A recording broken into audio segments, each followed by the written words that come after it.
புவனேஸ்வரில் உள்ள SUM மருத்துவமனை மற்றும் மருத்துவ ஆய்வு நிறுவனத்தின் அவசர சிகிச்சை பிரிவில் நேற்று இரவு திடீரென தீப்பிடித்தது.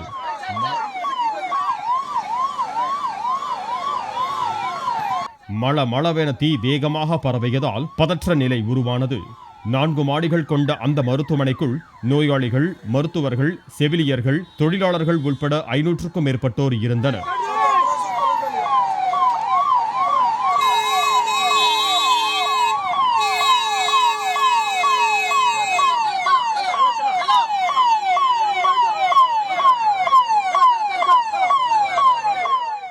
கடுமையான புகைமூட்டம் காரணமாக அவர்களால் வெளியே ஓடி வர முடியவில்லை. பலர் உதவி கேட்டு அலறினர். 24 தீயணைப்பு வாகனங்கள் மற்றும் 10 ஆம்புலன்ஸ் வாகனங்கள் மீட்பு பணியில் ஈடுபட்டன.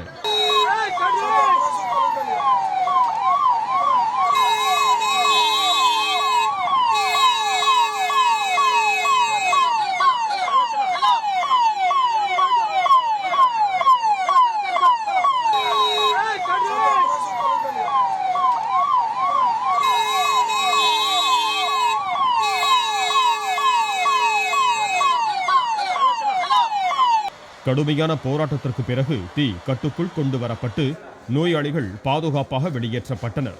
இருப்பினும் இந்த விபத்தில் 22 பேர் உயிரிழந்தனர்.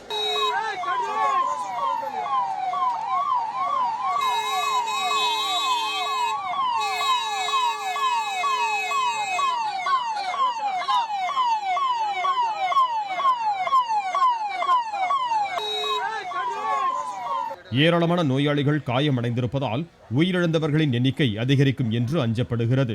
அவசர சிகிச்சை பிரிவில் மின்கசிவு ஏற்பட்டதால் தான் தீ விபத்து நேரிட்டதாக விசாரணையில் தெரியவந்துள்ளது.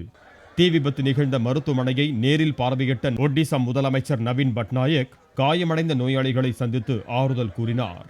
தீ விபத்து குறித்து மத்திய சுகாதாரத்துறை அமைச்சர் JP நட்டாவிடம் விவரம் கேட்டறிந்த பிரதமர் நரேந்திர மோடி உயிரிழந்தவர்களின் குடும்பங்களுக்கு இரங்கல் தெரிவித்திருக்கிறார். தீ விபத்தில் காயமடைந்து பாதிக்கப்பட்டுள்ள 30க்கும் மேற்பட்ட நோயாளிகளை எய்ம்ஸ் மருத்துவமனைக்கு மாற்றும்படியும் பிரதமர் மோடி உத்தரவிட்டுள்ளார். ஒடிசா முதலமைச்சர் நவீன் பட்நாயக்கை தொலைபேசியில் தொடர்பு கொண்ட மோடி தேவையான அனைத்து உதவிகளும் செய்யப்படும் என்று உறுதியளித்தார்.